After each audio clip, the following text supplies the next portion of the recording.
L'eau parle sans cesse, mais jamais ne se répète.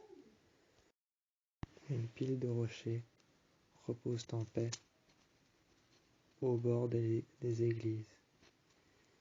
Fermée et attribuée à tout le monde, l'eau claire et le chemin, j'imagine, mènent probablement à un vieux puits abandonné dans lequel une jeune femme a été jetée, échappant à son destin, plus probable, plus haut que ce qu'elle pensait, balancée dans les eaux. De petits bois se mettèrent à flotter. Les ouvriers sur le côté, bâtissant une église, montrant à Dieu leur dévouement. C'est peut-être grâce à ça, grâce aux autres choses, que ma mère s'est précipitée et se répéta encore que la mer lui appartenait. Elle répétait encore à tout le monde, à Tom, mon jeune ami, que la mer lui appartenait, lui parlait. Aussi loin que je le pensais, elle me disait des choses. Je ne peux pas m'empêcher de la voir dès que j'ouvre les yeux le matin. Ou chaque chaussure, isolée dans une armoire, que je perçois grâce à l'odeur, la manière dont elles sont disposées. J'arrive à revoir ma mère qui les rangeait, au pied du lit auquel je m'enveloppais dedans. Des grincements stridents d'un arbre dehors sur lequel derrière à la cloison apparaissait cet arbre. Derrière à la cloison apparaissait cet arbre. Puis petit à petit, dehors, des craquements s'ébranlaient le long des remparts blancs de notre maison. Repartant avec le vent, des piles de vagues montèrent le long des roches, disparaissant par la suite et laissant devant lui un silence introverti, impuissant. L'entrée à 8h04 se faisait lorsque des sirènes apparaissaient. Le monsieur, l'homme en noir, capable de faire et de tout faire, prenait patience à rentrer dans l'église. Les banlieusards que je voyais tout autour de nous, habités dans des petites maisons blanches miteuses, pratiquaient des rituels de la magie noire. Une autre histoire, une autre époque. Cette proportion de la vie que je voyais à travers le chemin qui se précipitait vers l'église, une antiquité telle que la chapelle qu'il y avait au beau milieu du village, notre maison victorienne blanche, laissant transparaître à travers les rideaux un vent qui dansèrent avec la soie. Le défi était ancien, la maison était blanche. Comme tout introverti, je me déposèrent le matin, juste devant l'église, et avec les traits de mon visage, mon poignet contre la feuille, je redessinais les traits de la mer. Ma maison victorienne blanche qui m'attendait tout le long, fermement, je pouvais voir et entendre ce que faisait ma mère à l'intérieur. Appuyé contre un arbre, je regardais à travers la vitre de ma maison. Je regardais défiler la vie.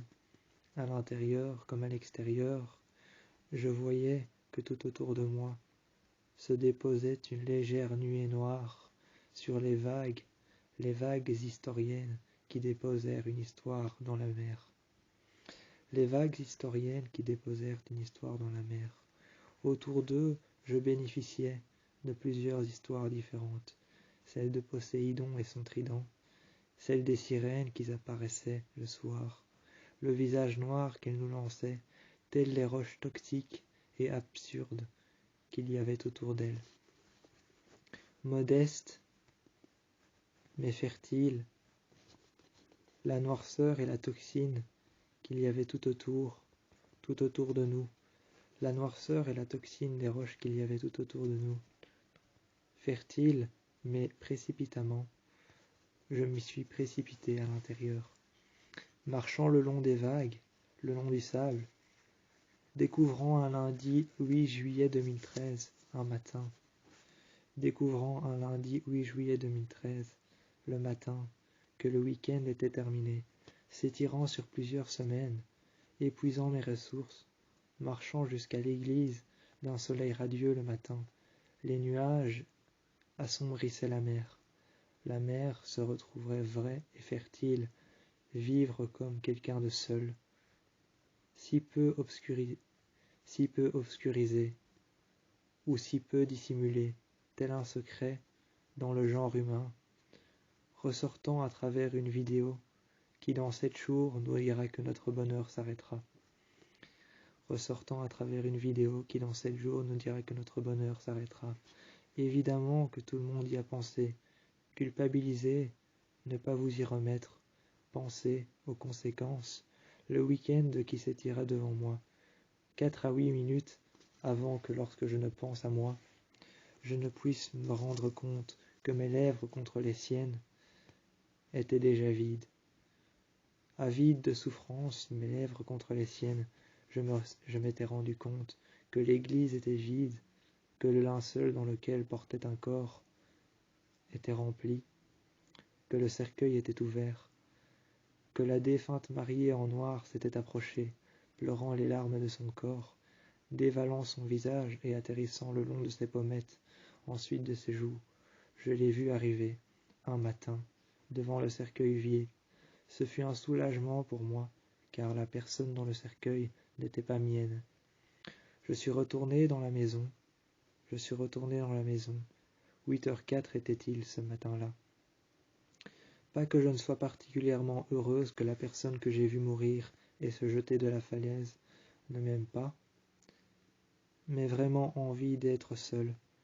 Lorsque je suis rentré à Londres et que j'ai remarqué que tout autour de moi se portait une mer noire, reflétant le visage de la mer qui lui-même, à chaque fois que je le regardais, s'y prêtait à la vue de tous.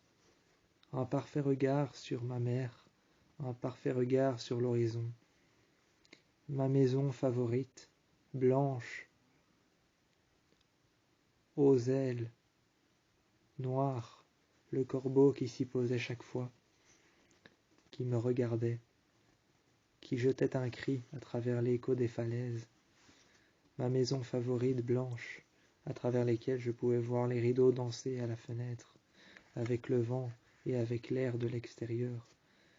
Prête à irradier tout ce que je voyais, je marchais sur les sentiers, au travers des arbres. Une quinzaine de jours plus tard, il me semble avoir vu une chapelle sur laquelle s'y trouvait le Christ avec son Fils. Les autres maisons qui longtemps sur le chemin, les autres maisons qui longtemps sur le sommet demeuraient vives et victoriennes, moyennes et semblables à la mienne. Les 6 maisons qu'il y avait autour de la mienne, jusqu'à hauteur d'un grillage, j'ai cru comprendre que autour de ce que je voyais, les rideaux flottèrent dans le vent. Dans la chambre première, il y avait un lit posé contre l'arrière de la fenêtre. L'arrière de la fenêtre face au lit, le matelas enfoncé, je pouvais voir la trace des personnes qui y étaient restées. La 6e maison sur la gauche près de la mienne était enfoncée dans le sol. Elle s'enfonçait. Je sais que ce n'était pas de la peinture blanche, ni même des briques qui ont été peintes d'une même couleur, mais je regardais les salles à l'intérieur. Et allant m'asseoir à l'intérieur de cette maison.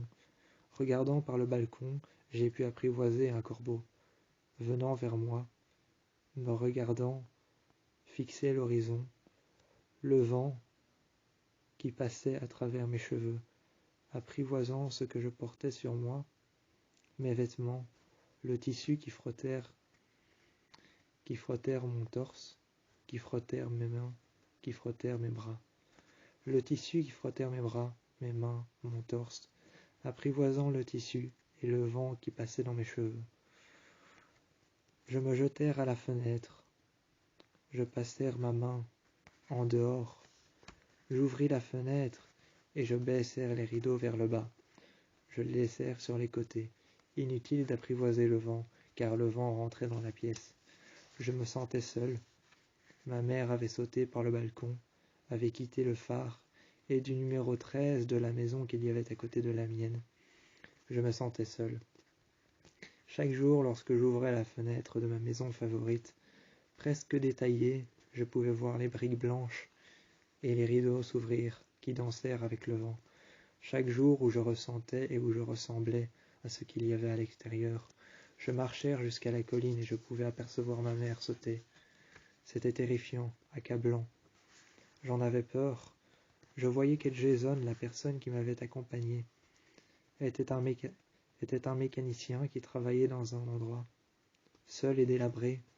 Ce mécanicien, Jason, qui m'avait accompagné, lui, travaillait dans un endroit seul, délabré de tous, un garage dans lequel s'y trouvaient des voitures anciennes et des voitures nouvelles. Certaines voitures étaient des carcasses récupérées par la mer, des carcasses qui avaient été englouties, des visages de la mer, du phare blanc qu'il y avait attaché à cette maison, le phare blanc qu'il y avait attaché à cette maison, le cadre des fenêtres qu'il y avait tout au-dessus, la fenêtre de l'ampoule qu'il y avait posée sur la table, la fenêtre de l'ampoule qu'il y avait posée sur la table, réfléchissait à travers la lumière de la nuit. À travers la lumière de la nuit, cette ampoule posée sur la table, face à la fenêtre, on pouvait y voir le phare à l'intérieur de cette fenêtre. À l'intérieur de ce phare, régulièrement, il passait une lumière blanche qui éclairait la noirceur de cet océan juste devant lequel je voyais ma mère sauter.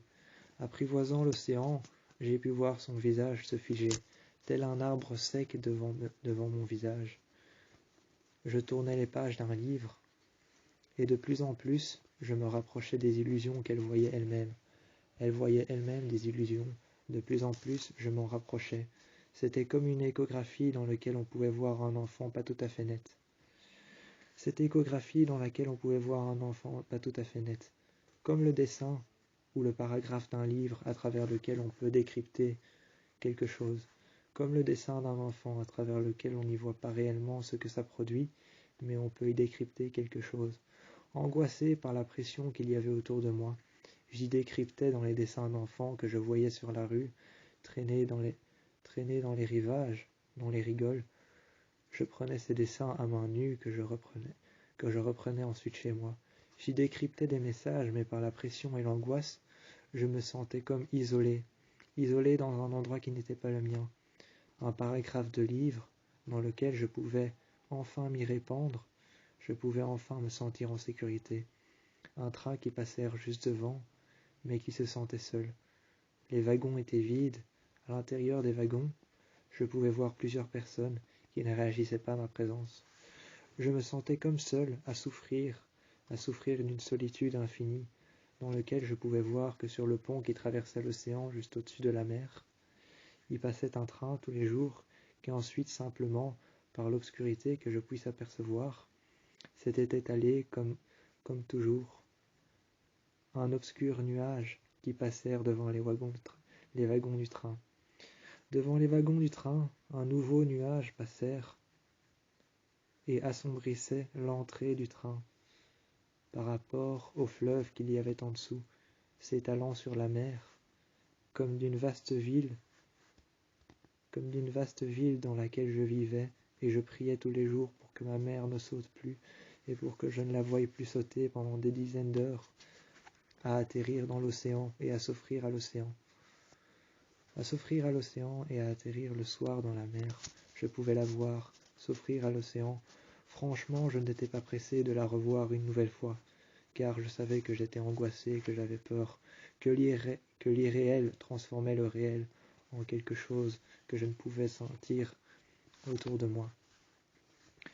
Tout ce qui était citoyen, tout ce qui était les personnes qui m'entouraient, tous les citoyens, tout ce qui était contemporain, les maisons blanches, la fatigue que je ressentais. Toujours, comme tous les jours, les invités venaient en masse dans ma maison. Les invités venaient en masse dans ma maison. Le matin, le seul espace seul où je pouvais m'y rendre, C'était le cercueil de ma mère, sur lequel était posée une rose blanche. Une rose blanche qui était posée, et tout à mon instant, je m'y suis reposé. Sur le lit de mort de ma mère, j'y ai remarqué un espace ténébreux, sur lequel, sans vie, sans vraiment aller chez elle, je me sentais chez moi. Mais c'est dans des espaces ténébreux comme ceux-ci que j'ai remarqué que de minuscules particules de chambre pouvaient faire allusion à quelque chose de gigantesque. Les minuscules particules de la chambre dans laquelle je me trouvais, le lit contre la fenêtre, le cercueil juste devant moi, la rose sur le bois, appartenaient à quelque chose d'immense. Pourtant l'endroit dans lequel je me trouvais était minuscule, une chambre dans laquelle il y avait un cercueil, un grand lit, une baie vitrée, ouverte à l'océan, à travers laquelle je pouvais voir le phare la nuit. Je m'y voyais souvent passer mes nuits, mes jours, à regarder le matin le phare qui s'était éteint mais qui tournait toujours. Les rideaux étaient blancs et s'ouvraient souvent le matin. Au rez-de-chaussée, il y avait un second lit, sur lequel je n'étais jamais allé. Ces derniers, peu à peu, m'ont accompagné dans la maison. Ils ont passé des jours et des jours à me regarder dormir. J'ai vu des hommes autour de moi, dans une petite pièce, dans une salle de bain. J'ai remarqué que j'ai pu dormir, que quelqu'un s'y était fait baptiser, que moi-même j'y avais dormi.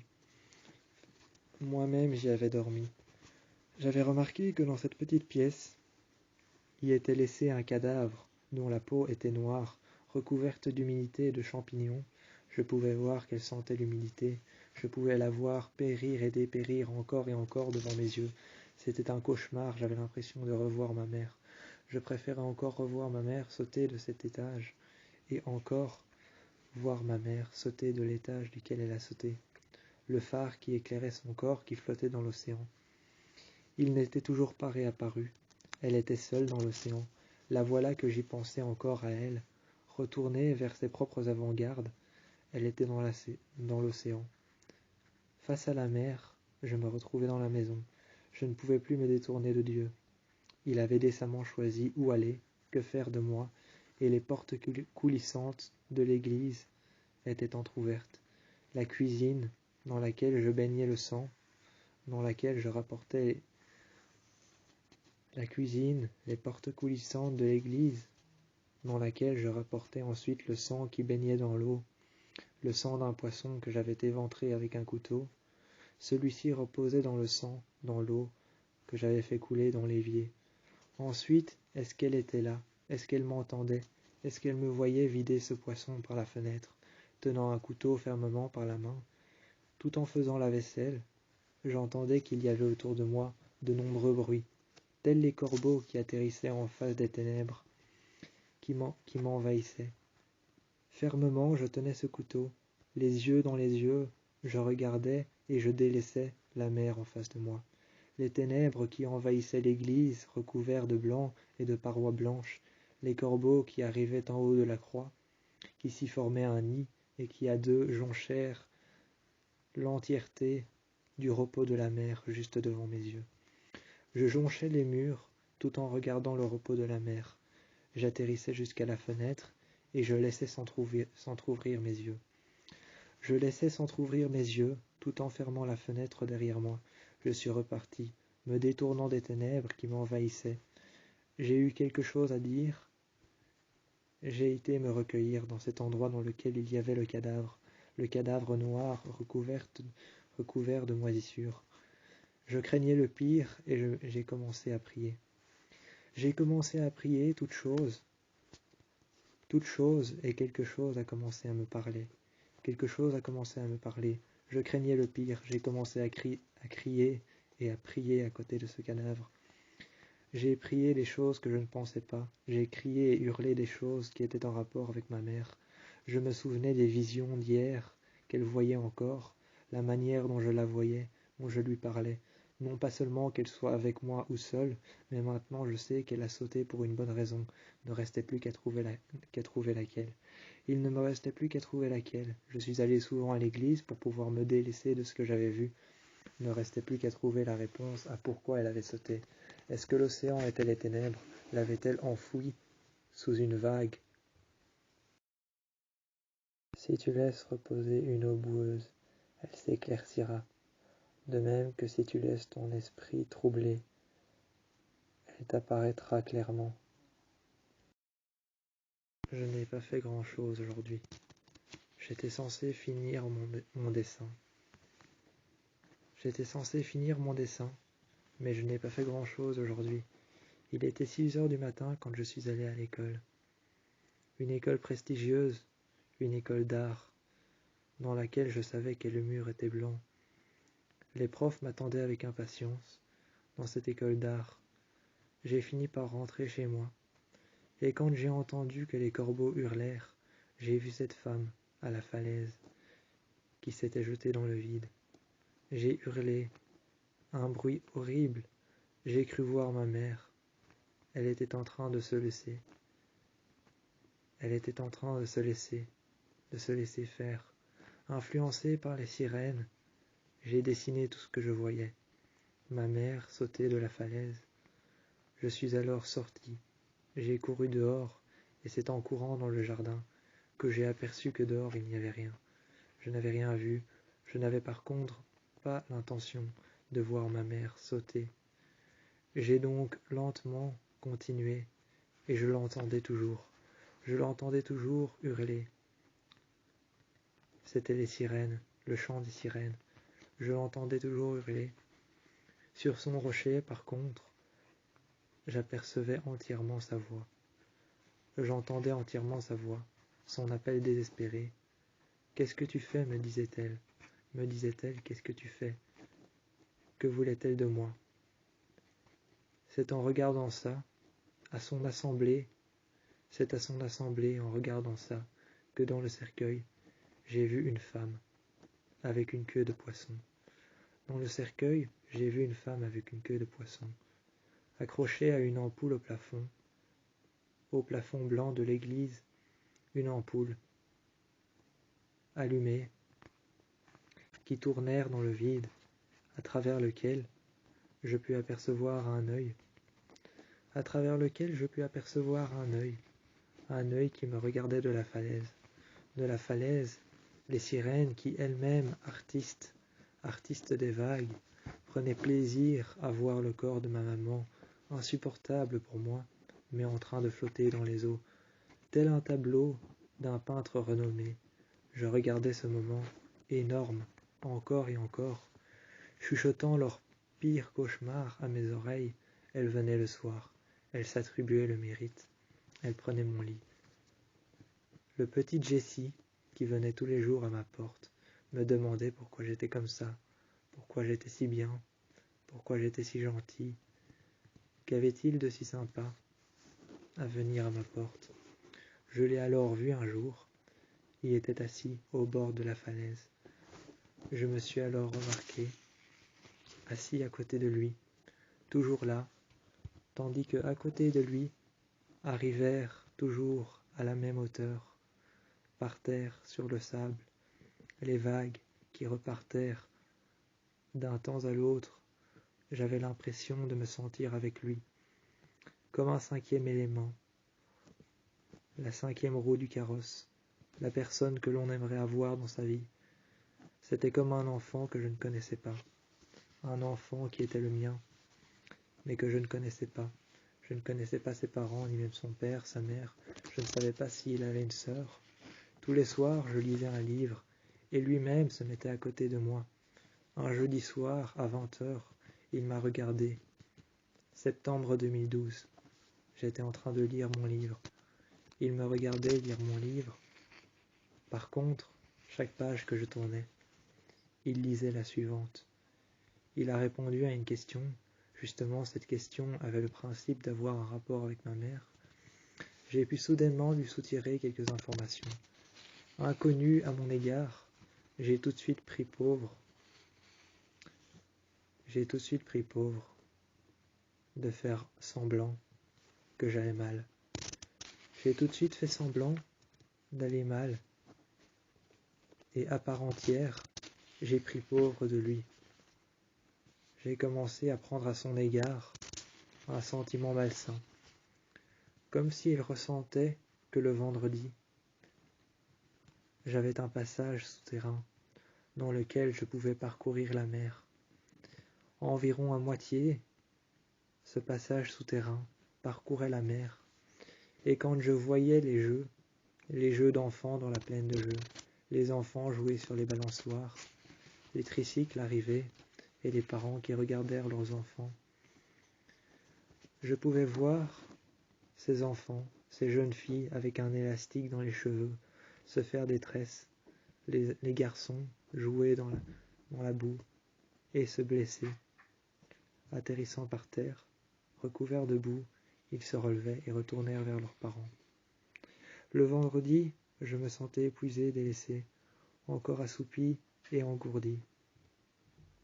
Quand aboyaient les chiens dehors, les pieds dans l'eau, je supposais que c'était ma mère qui me parlait. Quand aboyaient les chiens dehors, je supposais que c'était ma mère qui me parlait. Je l'espionnais à travers les vagues qui rentrèrent et qui ressortèrent.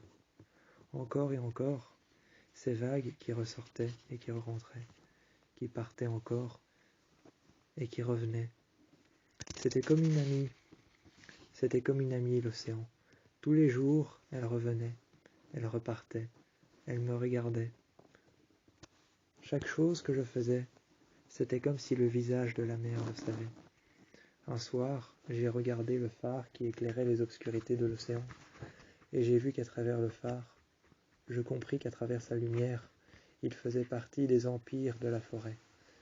Il me regardait, et ce phare même me regardait, à travers les empires de la forêt. Je pus voir que dans les eaux, il y avait un bateau abandonné, sur lequel se portait un arbre à côté du phare, à travers lequel était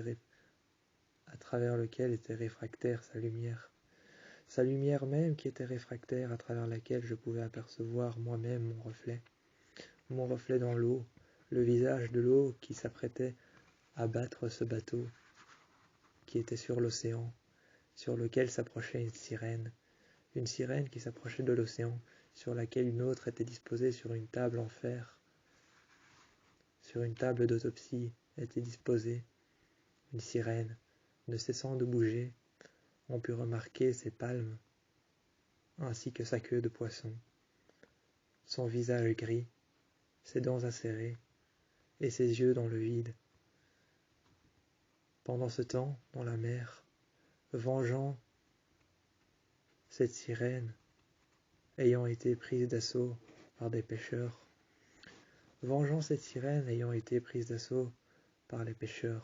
la vengeant pour sa notoriété,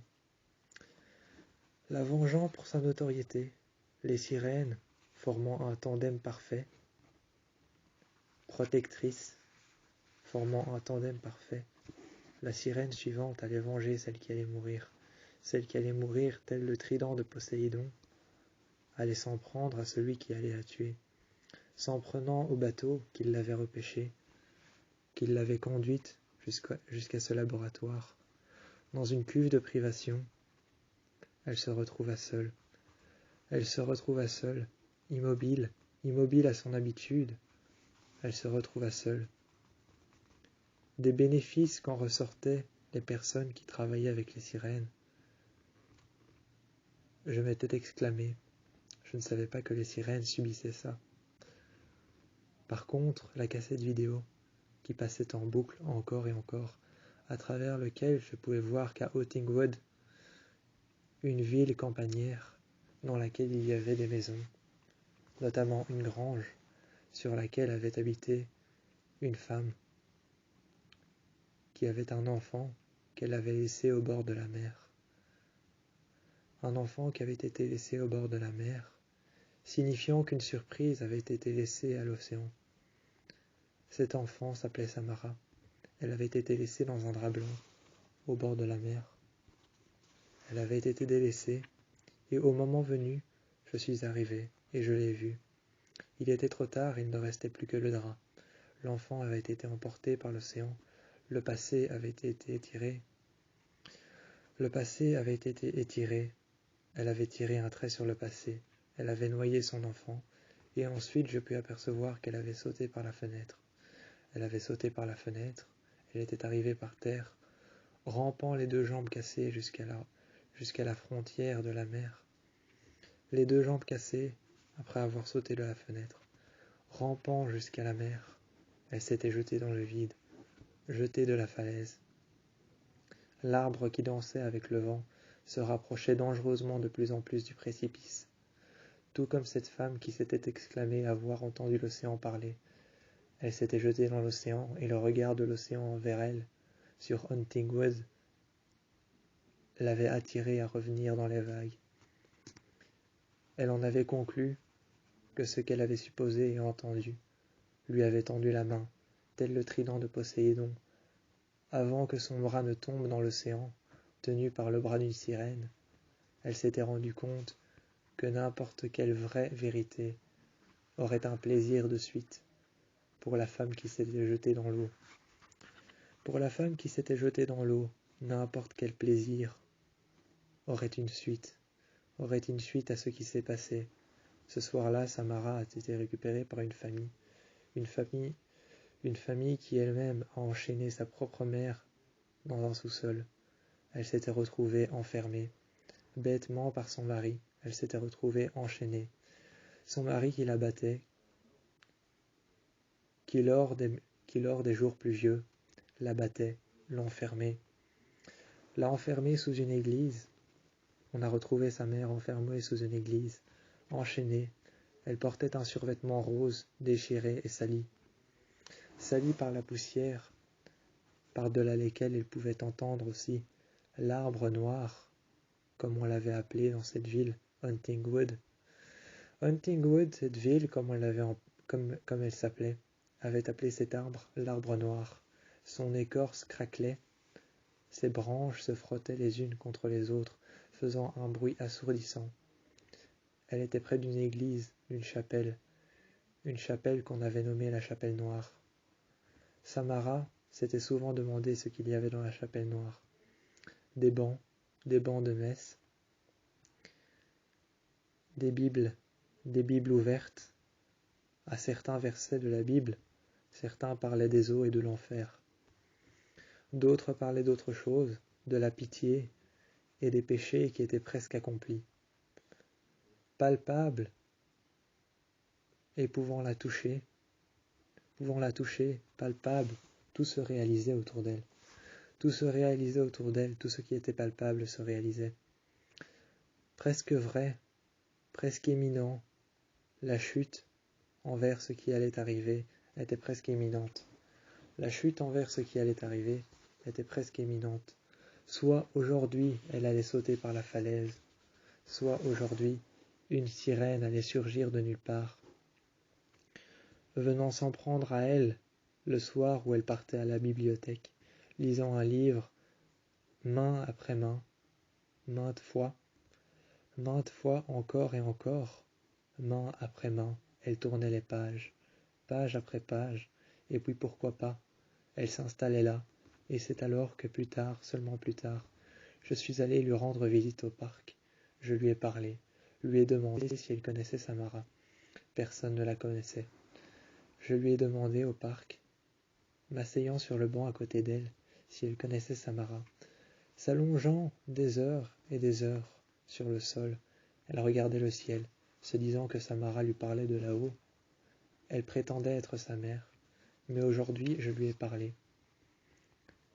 C'est plus tard que je l'ai rencontrée. On a rejoué au même jeu, la même conversation. Elle s'était assise à côté de moi. C'était encore la même chose. Tom, le jeune garçon, est venu me voir. Il m'a parlé. Il m'a demandé qui était cette femme. Je lui ai dit qu'elle pouvait probablement m'aider, que si ça se trouvait, elle portait une boîte en elle, qui avait des souvenirs, des réceptions de choses qu'elle avait gardées. J'étais soulagé de savoir qu'elle avait peut-être des choses à pouvoir me dire, à pouvoir me faire part. J'ai compris soudainement que ce n'était pas des choses auxquelles elle me faisait part, mais que c'était des secrets noirs sur l'identité de l'océan. C'était des secrets noirs sur l'identité de l'océan. À côté des côtes, j'ai vu que les sirènes attendaient patiemment, dansant avec le vent et avec les vagues qui se propulsaient contre les rochers noirs. Les rochers noirs rejetant une toxine par rapport à la mer qui la rendait noire et sombre, le phare qui l'éclairait et qui la rendait claire et visible. Palpable, tout ce qui se réalisait autour de moi était probablement l'œuvre du sang. Il était probablement l'œuvre du sang, car tout ce que j'avais autour de moi n'était que l'œuvre de Satan lui-même. Une grosse voix me parlait encore et me disait que Dieu n'existait plus. Je le remerciais, car je croyais toujours que ce serait mort. Je croyais toujours que ce seraient les morts sur place qui viendraient, tandis que j'attendais le train qui passerait une nouvelle fois, caché par l'obscurité. J'attendais une nouvelle fois le train qui passerait sur le pont, caché par l'obscurité de ce nuage.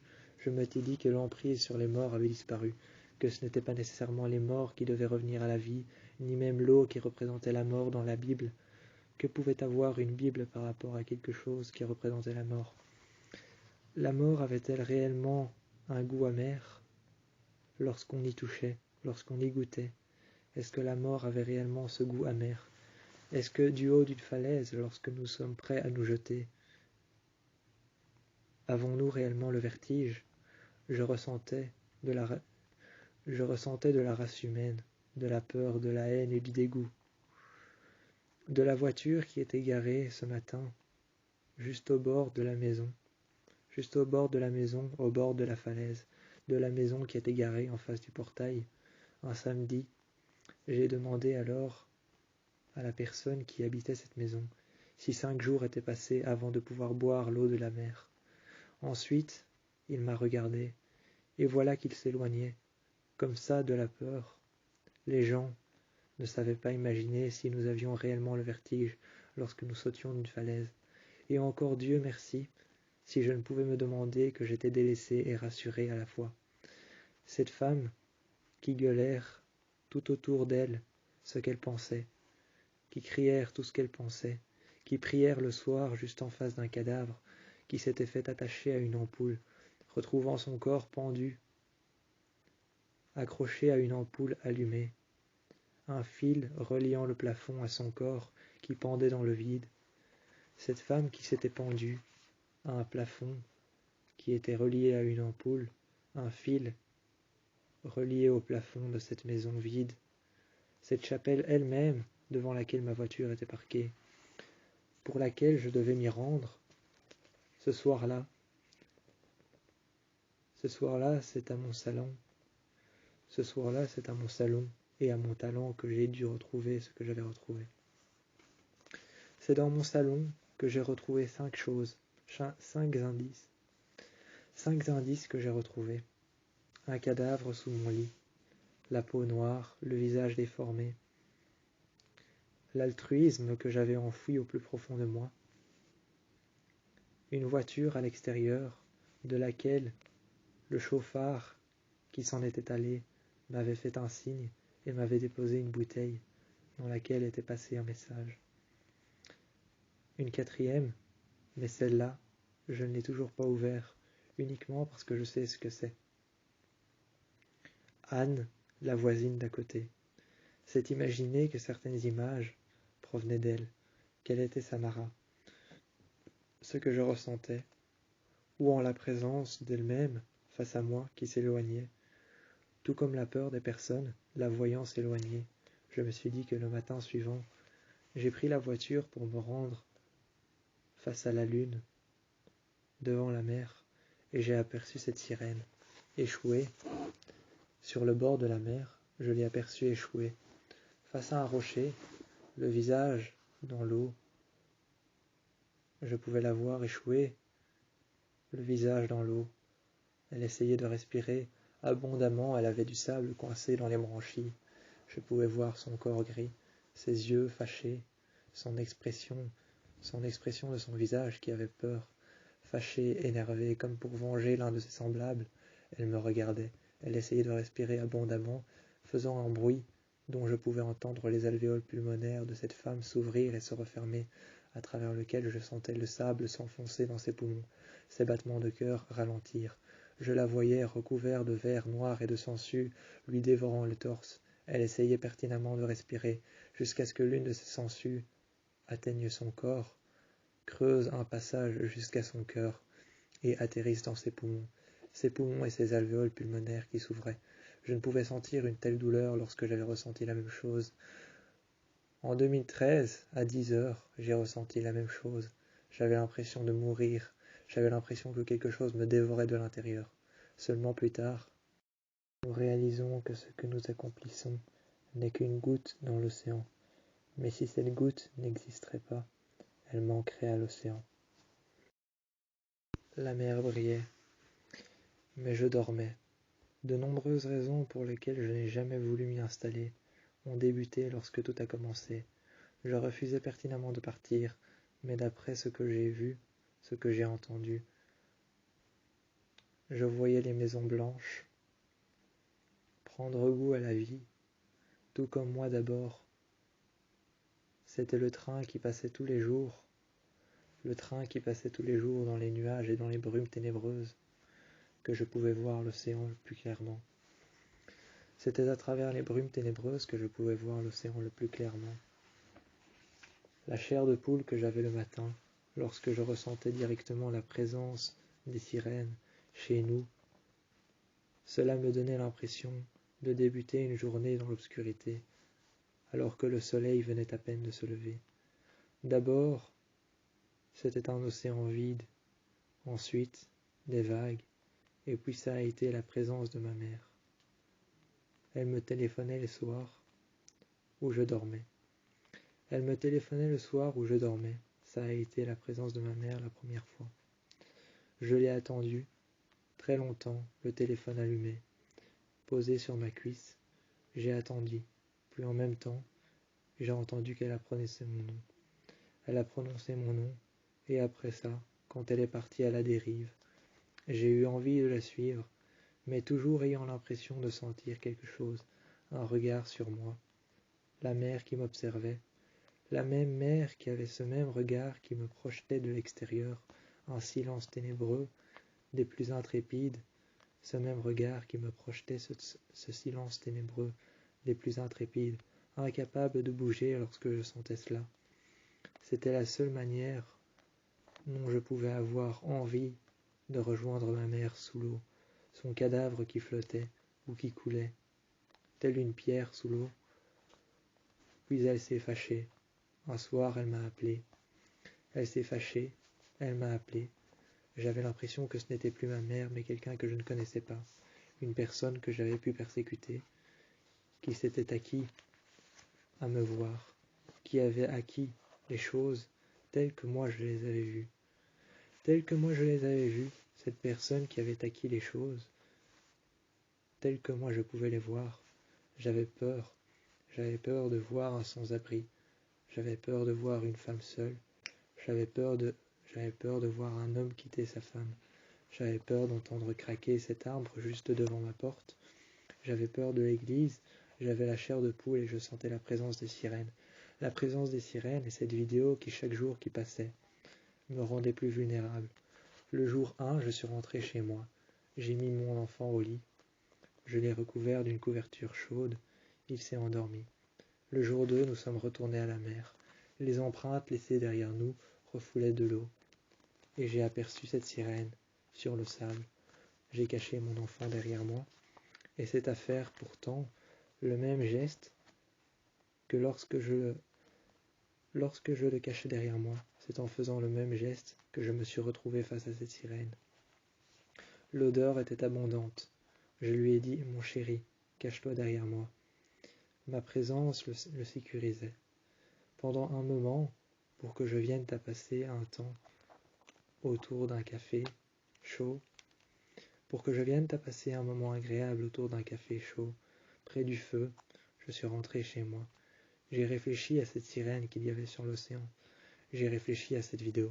Ce soir-là, c'était le 5e jour. Le 5e jour, j'étais le plus vulnérable.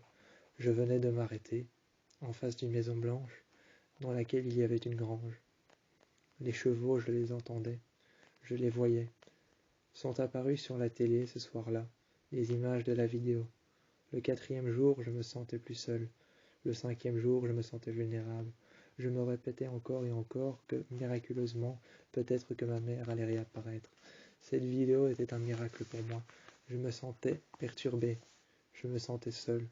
J'avais l'espoir de pouvoir revoir ma mère, en vain, car les morts n'étaient pas représentatifs de l'eau. L'eau était représentative de la mort. Les morts étaient représentatifs des personnes qui nous sommes chères. Les gloussements de ce que j'appelais les sirènes, les gloussements des sirènes, leurs cris, leurs hurlements qui étaient perturbés par l'eau, par les vagues. Je les entendais, et l'inverse vint à s'arrêter. Lorsque je ne les entends plus, c'est à voir pourquoi mon enfant, lui-même, s'est alors extrait de son lit. Péniblement, je l'ai vu partir vers la mer. Je l'ai regardé, je n'ai pas pu réagir, j'étais tétanisé. Je ne savais pas ce qu'il allait faire, ou même sur quoi allait-il tomber. Il est parti vers la mer, m'a tenu la main, je l'ai poursuivi. Je l'ai poursuivi, il m'a tenu la main. Il était temps, c'était le soir. Je me suis rendu compte que tout ce que je faisais était bancal. J'allais de travers, je ne fonctionnais pas comme il fallait. Les images de la vidéo nous menaient quelque part. Lorsque je suis allé à la librairie, j'ai aperçu dans la vidéo un livre montrant un cercle à la première page. Ensuite, lorsque je suis retourné à la librairie, à la bibliothèque, j'ai aperçu le même livre, ouvert sur une table, montrant un cercle sur une des pages. Ensuite, je suis rentré dans l'église dans laquelle j'ai été, celle derrière laquelle il y a cet arbre abandonné, dont l'écorce craque. Tous les matins, l'écorce craque. Cet arbre noir que je peux entendre. J'ai remarqué qu'à l'intérieur de l'église, il y avait la même chose que sur la vidéo. Une échelle sur le mur à l'extérieur, une chaise à l'intérieur, juste en face de l'autel, un verre de vin rempli d'eau à travers lequel se réfléchissait la lumière du lustre, laissant apparaître un cercle dans le vin. Laissant pour être le vin la couleur du sang, laissant pour être le vin la couleur du sang, laissant apparaître un cercle dans le sang qui paraissait être le sang de Jésus, le sang de Jésus, le sang béni, le cercle à l'intérieur, et à l'intérieur de l'église, en face de l'autel, en face du cercle, et en face de cette eau bénite, en face de cette écuelle d'eau bénite, en face des chevaux qui étaient en train de marcher, de traîner le long des voies. Le long des voies qu'il y avait le long des routes, je pouvais entendre les chevaux traîner, marcher, sortir du hangar dans lequel ils étaient. Sortir du hangar dans lequel ils étaient, c'est à l'inverse que je vins à comprendre que dans l'église, ça tardait à m'attendre toutes mes réponses. Le soleil, là où je voyais le soleil, je voyais le cercle. Là où je voyais la lune, j'apercevais presque le cercle. Là où j'en ressortais de l'église, je regardais derrière moi. L'entrée ressemblait à un cercle. Derrière, il y avait ensuite quelque chose que j'aurais dû remarquer depuis bien longtemps. Un oiseau par terre, qui se laissèrent mourir abondamment. Des bancs d'église qui se surélevèrent lorsque je levais les bras. Ma mère sur le comptoir qui m'attendait pour que j'arrive chez elle un soir. J'entendais sa nuque craquer, sa tête bouger de gauche à droite. Un couteau en main, son GSM est tombé par terre. Samara m'est apparue, je l'ai regardée dans les yeux. C'est alors que j'ai regardé Samara dans les yeux. 7 jours étaient passés. Je pensais pouvoir avoir réussi à résoudre l'énigme, mais les sirènes ont été plus fortes. Leur influence sur Samara, sur la mère de Samara et ce qu'elle a subi, était insupportable à comprendre. Je n'ai pas su comprendre, ni même aller voir plus loin que ce que je voyais. Ce que j'apercevais dans ma tête, ce qui me paraissait intrépide, ce qui me paraissait sombre et peu heureux par rapport à mes jours. Par rapport à mes jours passés à l'église, ce qui me paraissait peu heureux, la femme que je voyais, les appels qu'elle me lançait, les autres personnes qu'il y avait au milieu de l'église qui me regardaient peindre en noir une croix rouge faite de sang sur la porte. 8 jours passés à essayer de comprendre, 7 jours à essayer de trouver la réponse. 7e jour qui s'est arrêté. À l'inverse, je viens à m'arrêter juste devant le soleil. Ce soir-là, le soleil éclairait l'entièreté de la lune. Le soleil éclairait la lune, et je vins à comprendre que le soleil n'éclairait pas seulement la lune, mais que la lune éclairait aussi le soleil. Ils étaient tous deux représentatifs du cercle.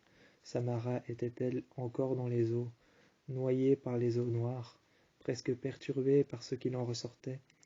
En dessous, des eaux épais et des nuages épais blancs, je me suis regardé. Je me suis racheté à Dieu, et j'ai essayé de lui parler. En vain, j'ai lancé des bouteilles à la mer, des bouteilles de vin, dans lesquelles je laissais un message. Mais seul, je n'aurais jamais dû le faire. Je n'ai jamais reçu de message. Le matin, je venais à déjeuner dehors pour pouvoir comprendre si un jour Samara allait me répondre. Un jour, j'ai déjeuné dehors. Je suis sorti. J'ai sorti une carafe d'eau. J'ai mis la table, une nappe blanche. J'ai rapproché les chaises et je me suis mis face à la mer. Lisant mon livre, j'ai ouvert les pages, la première page que j'ai lue, ensuite la deuxième. Atterrissant au beau milieu de mon livre, c'est en le refermant et en le posant sur la table que j'ai compris que plus tard, qu'il ne s'agissait que des sirènes qui avaient une influence sur moi. Je posai mon livre sur la table, et c'est en épousant la mer que je me suis alors mis à marcher sur le sable. À l'inverse de ce que je pensais être les sirènes, je marchais vers le sable, épousant la mer et découvrant l'océan. J'ai regardé le visage de la mer, droit dans les yeux, le corps qu'il y avait dans ma salle de bain, le corps noir, déformé et décharné qu'il y avait, reposé sur mon épaule. Ce matin-là, je me suis senti seul. J'ai essayé de découvrir pourquoi la mère de Samara s'était jetée dans l'eau.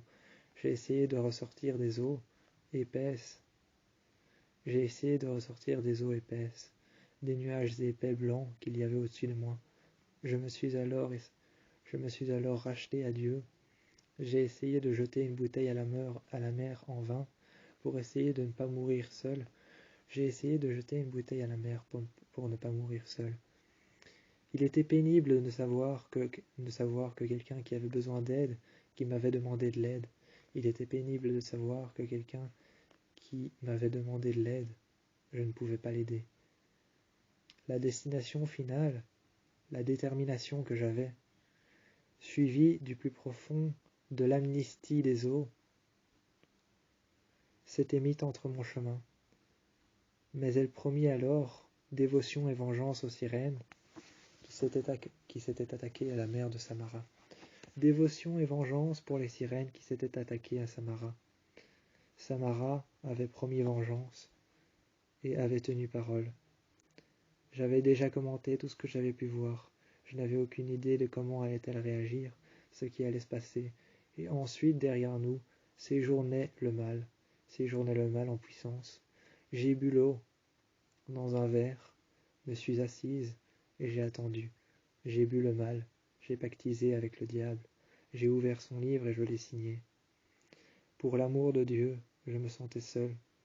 Rachel, qui était une femme du village, qui à l'inverse venait seulement à s'arrêter devant moi, me demandant si je connaissais Samara ou si j'avais un rapport avec les sirènes, débutait une nouvelle histoire lorsque je ne savais pas ce qu'étaient les sirènes. Je fermais mon livre, j'allais dans mon salon, j'éteignais les lumières et je discutais avec Rachel, qui n'avait aucune idée de savoir ce qu'étaient les sirènes, ni même Samara. Nous avons discuté longtemps, assez longtemps pour pouvoir connaître les sirènes par cœur.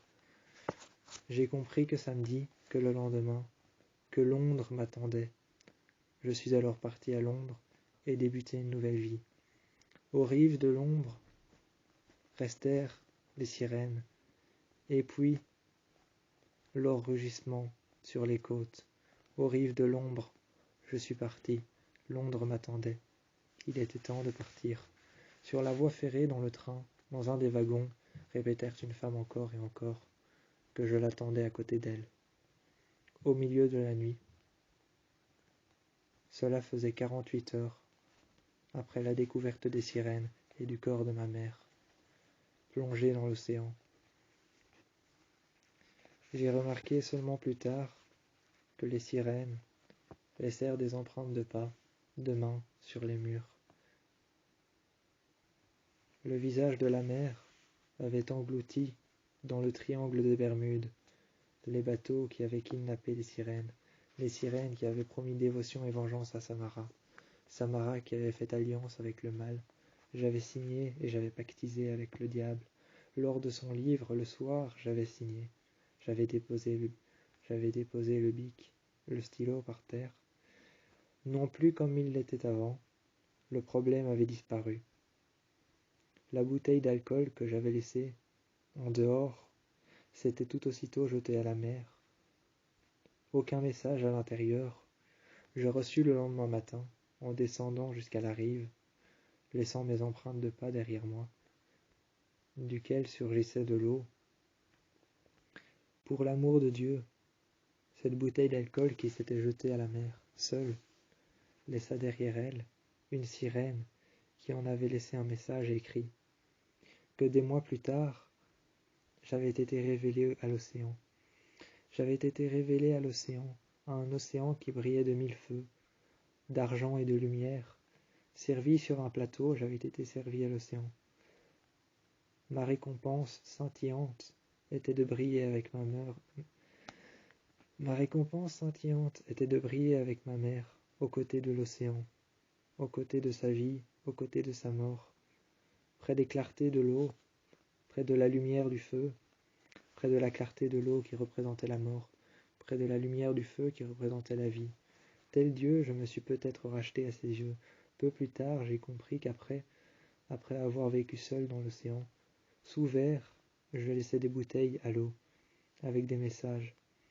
J'attendais un coup de téléphone, ou quelqu'un qui pouvait peut-être me joindre. J'étais morte. J'étais morte, et à la fenêtre, j'attendais. Je regardais à la fenêtre de cette maison. J'étais morte, et j'avais laissé mon corps à l'océan. J'attendais que quelqu'un me joigne par le téléphone, que je puisse répondre. Enfermé dans mes propres ténèbres, rejoignant les voies du train, découvrant d'infimes nuages noirs qui se répétaient encore et encore, peu à peu je me rapprochais de la mort. J'étais enfermé dans mon propre enfer, ma propre maison, de laquelle j'attendais un message de mes propres messages de l'océan, qui avait été jeté par une sirène. Une sirène ou Samara qui derrière ces images, se brossant les cheveux devant un miroir, regardait-elle le visage de l'océan, ou regardait-elle autre chose? Savait-elle ce qui était arrivé le 20 juin à 20 heures à sa mère? Le 20 juin à 20 heures à sa mère. Savait-elle ce qui lui était arrivé? Était-ce cela qu'elle regardait à travers le miroir? Car derrière cette image-là se cachait une autre partie de sa vie, le phare, la construction du phare, ainsi que toute son existence. Il éclairait les rochers, les rendait lumineux, et la mer qu'il y avait autour frappèrent les rochers toxiques, qui derrière eux laissèrent pour empreinte la seule marque de ma présence, de mes recherches. Un livre blanc était déposé tous les soirs devant les vagues, et surprise, l'océan traité comme un malpropre. L'océan traité comme un malpropre. Pourrait-il se tourner vers l'hypothèse de rendre à la nature ce qui l'a détruit? Pourrait-il se tourner vers l'hypothèse de rendre à la nature ce qui l'a détruit? Le fait de ne pas savoir, le fait de savoir que ce phare est inconnu, méconnu à l'histoire de Samara. Samara qui elle-même s'était approchée des sirènes, les sirènes qui elles-mêmes, avec l'hypnose, avaient rendu sa mère folle, voyant des choses que les chevaux ressentaient mais qu'elle-même ne voyait pas. Elle avait vu des photographies de sa fille, des photographies immondes qui avaient été coincées dans des archives qui n'étaient pas ressorties. Coincées dans les archives, de toute façon, s'exprimer ainsi n'était pas nécessaire. S'exprimer ainsi, l'homme, celui qui était arrivé, agréé à voir de plus en plus ce que je suis, ce que je ne suis pas en mesure de voir.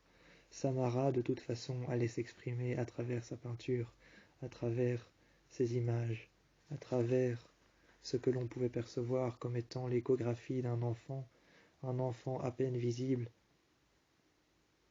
Elle y disparaissait pendant des jours et des jours.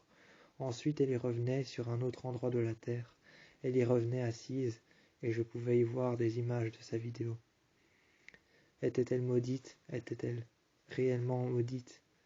Cette vidéo qui faisait venir des images, qui les faisait apparaître dans le monde réel, était-elle maudite? Est-ce que j'étais maudite?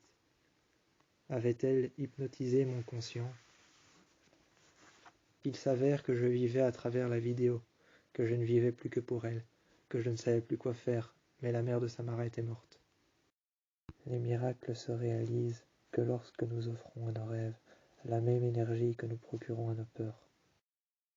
À la seconde où je l'aperçois sauter, elle avait aperçu mon regard à travers le sien. Samara tournait la tête, se brossait les cheveux et se regardait à travers l'écran. Les images qui passaient, réceptibles à ce que je pensais, dont la maison blanche qui flottèrent avec le vent. Sur l'iris de mes yeux, je vis ma maison flotter à travers le vent, les rideaux qui dansèrent avec le vent et avec la mélodie des sirènes, les hurlements des sirènes sur leurs rochers, agrippés à leurs rochers, tenus par les vagues. À la seconde où je l'aperçois, Samara se tourna vers moi. C'est alors que, les talons vers le haut, les pieds au bord du précipice, et ce sourire perceptible par la seule vision de mes yeux, les mains dans la main, ma maison à moi, derrière moi, blanche, avec les rideaux à l'extérieur, la fenêtre ouverte et le vent à l'intérieur, qui se propageait à l'intérieur des coulisses de ma propre maison. Je pouvais voir le vent se propager à l'intérieur de ma demeure. Je suis là, me disait-il. Le vent était là. Je suis là, me répétait-il. J'entendais à l'arrière de la porte coulissante, à l'extérieur, s'éteignait le chant des sirènes et s'allumait la clarté de la lune. Je m'étais enveloppé dans mes draps. L'enfant que j'étais avant avait de nouveau peur. Entre mon contact avec la mère de Samara, ce qu'elle ressentait, ce qu'elle voyait, la tête baissée vers le bas, les cheveux mouillés, prête à sauter dans une robe noire. Il était terrible de voir qu'elle avait sauté, qu'elle avait embrasé le soleil, qu'elle avait embrassé la lune, et qu'elle était prête à sauter et à s'offrir à l'océan. La rive, près de moi, livrée à l'océan, mon chemin s'arrête ici. Qu'est-ce que j'ai demandé à Dieu? M'a-t-il pardonné? Me demandera-t-il de faire autre chose? Ce demi-sourire aux lèvres que je pouvais apercevoir, ce demi-sourire aux lèvres des sirènes que je pouvais apercevoir, avait-il une signification? Car toutes les personnes à qui j'ai parlé ont disparu. Lorsque j'ai pu être honnête, j'ai été soulagé. C'est par moi, et c'est par la puissance de mes mots que j'ai regardé droit dans les yeux Samara. J'ai revécu sa vie. Vous n'avez pas idée, vous n'avez pas la moindre idée à quel point elle a souffert. C'est puissant d'avoir recréé la mort de quelqu'un. C'est puissant d'avoir recréé la mort de quelqu'un. Et c'est épuisant de l'avoir vécu. Des gens comme vous sont des fautifs d'avoir essayé. J'ai tout fait pour réussir. Les deux mains dans le dos, je me suis alors regardé face à l'océan. Je me suis mis face à la colline. Dans le vide, les talons au bout du vide, les pieds presque dans le vide. J'ai enjambé la falaise. Les mains dans le vide, je ne me suis pas rattrapé. Je me suis livré à l'océan comme l'a fait la mère de Samara. Mais que pouvez-vous me dire de ça? Était-ce la bonne décision? Était-ce la bonne décision? le bon mouvement, la bonne manière de faire. Va-t-elle le faire une nouvelle fois? Tom s'exclama en me regardant couler. Il s'écria qu'il y avait une femme qui connaissait tout. Anna. Anna, cette femme, connaissait tout. Tout sur Samara. Tout sur les Rachel. Car les Rachel, il n'y en a pas qu'une seule. Rachel était une femme spéciale, choisie. Elle avait été choisie par Dieu, bénie par Dieu. Les Rachel sont des femmes importantes qui ont tous le même tempérament. Par rapport aux sirènes, Rachel, peu importe laquelle que tu croises dans ton entourage, saura tout sur ce que tu as envie de savoir. Il y avait Rachel de la Maison Blanche, la petite maison blanche qu'il y avait dans les prés. Il y avait Rachel de la Maison Noire, que je ne voyais pas souvent sortir de chez elle. Et il y avait une Rachel qui vivait dans la maison en bois, près de la mer, sur les brises vagues. Sur les brises vagues, elle avait souvent vu sur les plus grandes vagues qui s'acharnèrent sur les rochers. Sa maison était sur les brises vagues. Entre les baies et les criques, je pouvais voir sa maison, sur un brise-vague, sur lequel s'acharnaient parfois sur les murs de sa maison, sur les collines, d'énormes vagues qui, par ma faute, devenaient de plus en plus grandes. J'ai tout fait pour aider ces femmes, qui vivaient dans des maisons différentes, qui vivaient une vie différente, mais qui, par rapport à ce que je cherchais, imaginez une seconde que vous croisez tous les jours la même personne qui sait absolument tout sur vous, sur ce que vous cherchez, et trop fatigué pour demander, trop fatigué pour perdre du temps. Je prends, et j'ai perdu patience. Et si pas 2 fois, j'ai essayé, et j'ai compris que la mère de Samara recherchait de la distance, un endroit pour aller ailleurs. Tu ne peux pas t'en prendre à toi-même. Il se passe des jours et des jours avant que le répit soit donné à quelqu'un. Lorsqu'il se tourne vers l'océan, il se tourne vers la mort, mais il ne rejoindra pas son défunt. La personne honnête que je suis soulagé d'avoir rencontrée, c'est Samara. Elle est la plus honnête à travers sa vidéo. Elle nous offre ce qu'elle a vécu.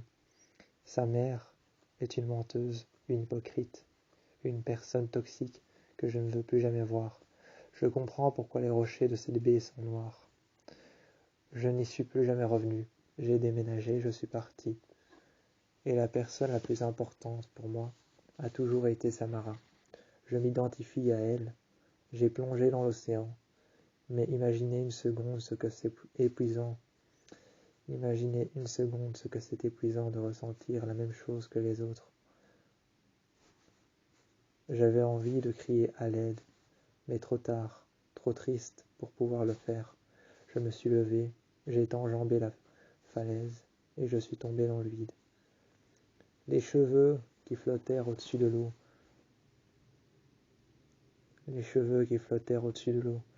La fatigue trop importante. Mon cri d'aide lorsque j'ai enjambé la falaise. Mon cri d'aide et mes cheveux qui flottèrent au-dessus de l'eau. Mon corps dans l'eau, enfoui par l'eau noire et par la terreur de l'océan. Samara était à mes côtés. Je pouvais la voir et la rejoindre. Dans le plus profond de mes iris, de mes pupilles, je pouvais la voir et la rejoindre. À travers mes iris et mes pupilles, je pouvais la rejoindre, la voir, remarquer qu'elle était devant moi. En face de moi, elle arrivait. Elle sortait de son puits, à l'image à la télé, à l'écran de ma télé. Je l'ai vue à l'image. Elle sortait de son puits. Soudainement, je pus apercevoir autour de moi et entendre autour de moi un crissement, un bruit.